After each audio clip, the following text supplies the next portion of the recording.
한국인 포수가 메이저리그에 도전하고 있습니다.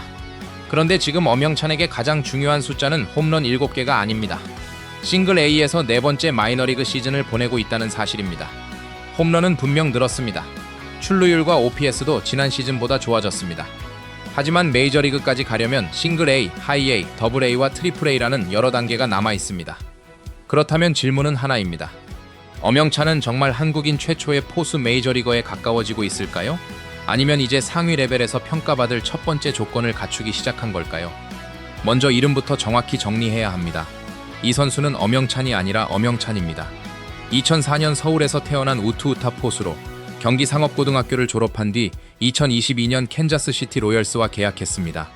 당시 국내 신인 드래프트에서도 상위 지명 가능성이 거론됐지만 엄영찬은 미국 진출을 선택했습니다. 엄영찬에게 야구는 가족의 역사이기도 합니다. 아버지 엄종수 씨도 미국 마이너리그를 경험했습니다. 캔자스시티 구단은 엄영찬을 영입하면서 이들 부자가 메이저리그 구단과 계약한 최초의 한국인 부자라고 소개했습니다. 하지만 아버지의 경험이 아들의 성공을 보장하지는 않습니다. 포수라는 포지션은 마이너리그에서 가장 오랜 검증이 필요한 자리 가운데 하나입니다.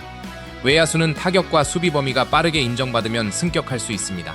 투수는 구위와 제구가 상위 레벨에서 통한다는 판단을 받으면 다음 단계로 이동합니다. 포수는 다릅니다. 자신의 타격뿐 아니라 투수의 경기 운영까지 책임져야 합니다. 투수마다 어떤 구종을 던지고 어떤 상황에서 흔들리는지 이해해야 합니다. 타자의 스윙과 경기 흐름을 읽어야 하고 수비 위치를 조정하며 벤치의 전략도 전달해야 합니다. 블로킹과 도루 저지, 프레이밍, 번트 수비와 홈 충돌까지 모두 평가 대상입니다. 포수의 성장은 개인 타격 기록만으로 측정하기 어렵습니다. 여기에 미국에서 뛰는 외국인 포수라면 언어라는 문제가 더해집니다. 마이너리그 투수진에는 미국 선수만 있는 것이 아닙니다. 도미니카 공화국, 베네수엘라와 여러 중남미 국가에서 온 선수들도 많습니다. 경기 도중에는 통역을 기다릴 시간이 없습니다. 투수가 왜 흔들리는지 빠르게 파악하고 짧은 대화로 다음 승부를 정리해야 합니다. 그래서 한국에서 성장한 포수가 미국에서 수비 능력을 인정받는 과정은 다른 포지션보다 느릴 수밖에 없습니다. 한국 국적 선수 가운데 메이저리그 경기에서 포수로 출전한 사례가 아직 없다는 점도 엄영찬의 도전을 특별하게 만듭니다. 일본에서는 조지마 겐지가 시애틀 메리너스 소속으로 메이저리그 포수 생활을 경험했습니다. 그러나 한 명의 성공 사례가 있다고 해서 아시아 포수의 진입 장벽이 낮아진 것은 아닙니다. 포수는 언어, 문화와 야구 운영 방식까지 함께 적응해야 하기 때문입니다. 엄영찬은 2023년 루키리그에서 미국 프로 생활을 시작했습니다. 첫 시즌 성적은 15경기 타율 220, 1홈런, OPS 625였습니다. 큰 표본은 아니지만 곧바로 공격력을 인정받은 출발은 아니었습니다. 2024년에는 루키리그와 싱글 A를 오갔습니다. 루키리그에서는 타율 310, 출루율 400, 장타율 500을 기록했지만 싱글 A 승격 후에는 타율 205, OPS 640으로 내려갔습니다. 이 차이가 마이너리그 승격의 현실을 보여줍니다. 같은 선수도 투수의 구속과 변화구 완성도, 수비 시프트와 경기 운영이 달라지면 타격 생산력이 크게 떨어질 수 있습니다. 2025년에는 싱글 A에서 66경기에 출전해 255, 3홈런, OPS 661을 기록했습니다. 엄영찬은 2시즌 연속 싱글 A에서 뛰었습니다. 따라서 2026년의 목표는 홈런 몇 개를 더 치는 것보다 이제 더 높은 레벨에서 시험할 수 있다는 판단을 구단으로부터 얻는 것입니다. 올해 공격 기록은 분명 좋아졌습니다. MLB 공식 기록 기준으로 엄영찬은 205타수 48안타, 타율 205타수 7홈런, 38타점, 출루율 350, OPS 730을 기록하고 있습니다. 지난 시즌 싱글 A OPS 66일에서 약 7푼 가까이 상승했습니다. 홈런도 3개에서 7개로 늘었습니다. 아직 타율은 높지 않지만 볼넷을 통해 출루하고 장타를 추가하면서 공격 생산력을 끌어올렸습니다. 이 기록을 타율은 낮지만 포수니까 괜찮다 라고 단순하게 평가해서는 안 됩니다. 포수에게도 타격 생산력은 중요합니다. 특히 상위 레벨로 올라갈수록 수비만으로 자리를 보장받기는 어렵습니다. 다만 엄영찬이 높은 타율보다 먼저 증명해야 할 것은 자신의 장타가 우연한 몇 경기에서 나온 결과가 아니라는 점입니다. 2026년에는 시즌 초부터 홈런이 나왔습니다. 4월 7일 시즌 첫 홈런을 기록했고 4월 22일에는 두 번째 홈런을 추가했습니다. 6월 7일에는 8회 만루 상황에서 만루 홈런을 터뜨렸습니다. 컬럼비아 구단 기사에서도 이 장면이 확인됩니다. 6월 18일에는 우중간으로 시즌 6호 홈런을 보냈고 6월 27일에는 좌측 담장을 넘기는 시즌 7호 홈런을 기록했습니다. 한 방향으로만 홈런을 만드는 것이 아니라 좌측과 우중간으로 장타를 생산했다는 점은 긍정적입니다. 그렇다고 엄영찬을 이미 완성된 거포형 포수라고 부르기는 어렵습니다. 현재 장타율과 OPS는 발전을 보여주지만 리그를 압도하는 수준은 아닙니다. 삼진도 함께 관리해야 합니다. 홈런이 늘어나는 과정에서 스윙이 지나치게 커지면 변화구 대응이 약해질 수 있습니다. 싱글 A 투수에게 통했던 실투 공략이 하이 A와 더블 A에서도 그대로 통한다는 보장도 없습니다. 상위 레벨의 투수들은 빠른 공과 변화구를 더 비슷한 궤적으로 던집니다. 불리한 카운트에서는 스트라이크처럼 보이다가 존 밖으로 빠지는 공을 더 자주 사용합니다. 엄영찬이 진짜 공격형 포수로 인정받으려면 홈런과 함께 볼넷 삼진의 균형을 유지해야 합니다. 안타가 나오지 않는 날에도 출루할 수 있어야 하고 장타를 노리면서도 낮은 변화구를 참을 수 있어야 합니다. 엄영찬의 장타 가능성이 처음 크게 주목받은 무대는 미국이 아니라 호주였습니다. 그는 2024-25 시즌 브리즈번 밴디츠에서 38경기 타율, 28-18, 40안타, 10홈런, 24타점을 기록했습니다. 10홈런은 팀 동료 브레넌 맥네어의 11홈런에 이어 리그 최상위권이었습니다. 78루타는 리그 1위였습니다.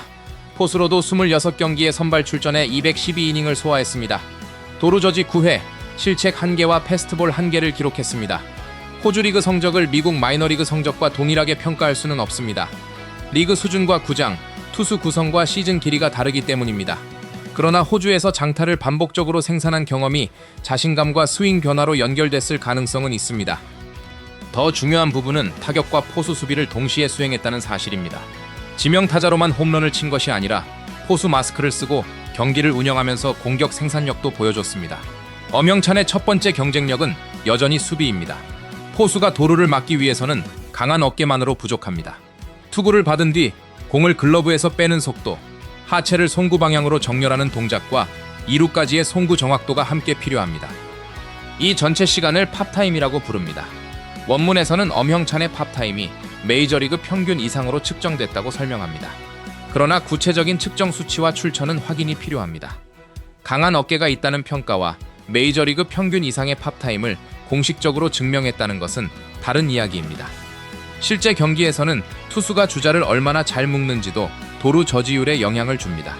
최근에는 엄영찬이 마스크를 쓴 경기에서 빠른 주자에게 여러 도루를 허용한 사례도 확인됩니다. 변화구가 크게 벗어나 포수가 송구하기 어려웠던 장면도 있었습니다. 따라서 단순한 도루 허용 숫자로 포수의 어깨를 평가해서도 안 되고 과거의 좋은 팝타임 평가만으로 현재 수비를 완성됐다고 봐서도 안 됩니다. 블로킹도 같은 방식으로 평가해야 합니다.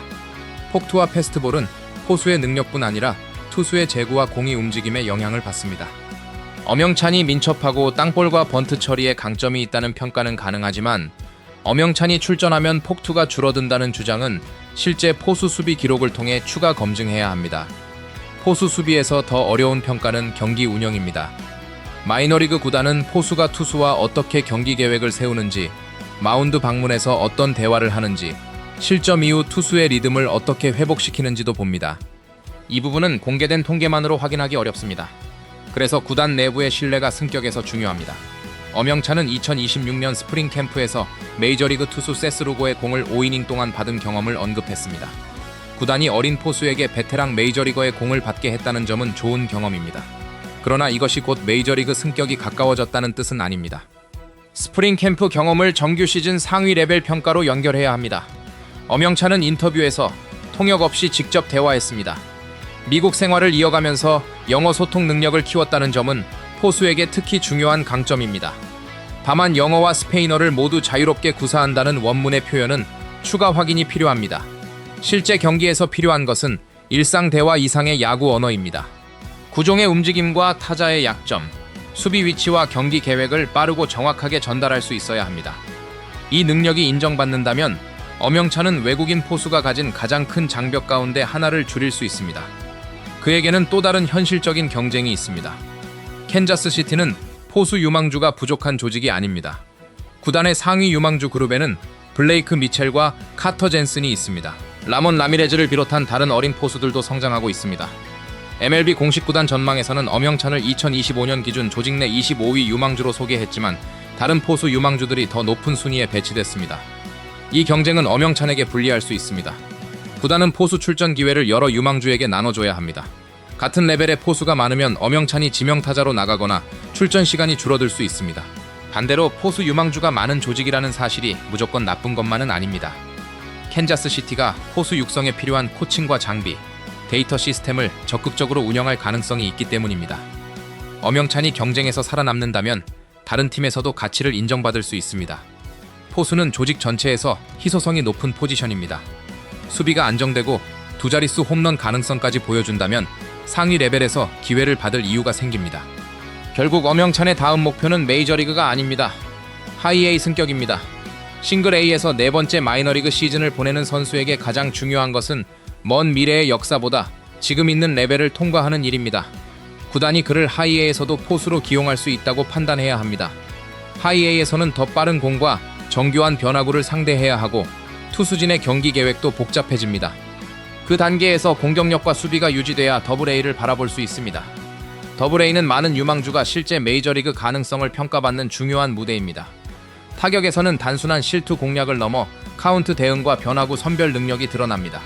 포수로서는 더 완성된 투수들의 구종 조합을 이해하고 경기 전체를 운영해야 합니다. 엄영찬의 도전이 특별한 것은 사실입니다. 한국 국적 포수로 메이저리그 경기에 출전한 선례가 없기 때문입니다. 그 역시 자신이 길을 열면 후배 포수들에게 새로운 선택지가 생길 수 있다는 사명감을 갖고 있다고 밝혔습니다. 하지만 상징성은 선수를 승격시키지 않습니다. 메이저리그 구단은 최초라는 타이틀보다 현재 로스터에 도움이 되는지를 판단합니다. 엄영찬이 정말 길을 열기 위해서는 한국인 포수치고 잘하는 선수가 아니라 국적과 관계없이 상위 레벨에서 기용할 수 있는 포수가 돼야 합니다. 현재 확인된 변화는 분명합니다. 지난 시즌 싱글 A OPS 66일 대에서 올해 730으로 공격 생산력이 좋아졌습니다. 홈런은 3개에서 공식 확인 기준 7개로 증가했습니다. 호주 리그에서 보여준 장타가 미국 정규 시즌에서도 조금씩 나타나고 있습니다. 아직 남은 조건도 분명합니다. 타율 234에서 더 안정적인 컨택을 보여줘야 합니다. 삼진을 억제하면서 장타를 유지하고 포수 수비와 투수진 운영에서 조직의 신뢰를 얻어야 합니다. 무엇보다 다음 레벨로 승격해야 합니다. 엄영찬의 진짜 가능성은 홈런 하나가 담장을 넘을 때 결정되지 않습니다. 그 홈런과 수비 능력이 하이에이와 더블에이에서도 유지될 때 비로소 메이저리그라는 목표가 현실적인 이야기가 됩니다. 엄영찬의 2026년 장타 증가는 마침내 승격을 만들어낼 전환점일까요? 아니면 포수로서 더 높은 레벨을 통과하기 위해 풀어야 할 여러 과제 가운데 첫 번째 답일까요?